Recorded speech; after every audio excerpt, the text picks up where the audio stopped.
В аэропорту Борисполь представляют крымско-татарскую культуру. Украинцев и гостей Евровидения ждут концерт этнической музыки, мастер-классы и угощения блюдами крымско-татарской кухни. Сейчас в аэропорту находится наш корреспондент Лидия Полянская. Лида, вы в эфире.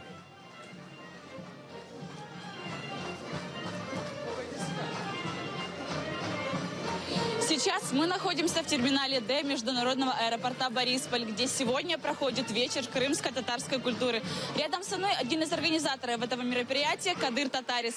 Кадыр Бей, что здесь сегодня происходит и какая основная цель этого мероприятия? Сегодня в аэропорту Борисполь происходит вечер крымско-татарской культуры. Мы организуем это мероприятие, чтобы ознакомить всех приезжающих гостей с нашей многогранной, богатой крымско-татарской культурой, чтобы в очередной раз доказать, какие мы гостеприимные, и показать всему миру, какие мы на самом деле крымские татары. Какие сегодня здесь будут еще мероприятия? Сегодня тут будут и песни, и танцы. Вы можете насладиться также работой известных крымско-татарских людей искусства. Это и художники, и керамисты, и многое другое. Съемочная группа «Заман» остается в аэропорту Борисполь. И больше информации о том, как прошло это мероприятие, вы узнаете в следующих выпусках.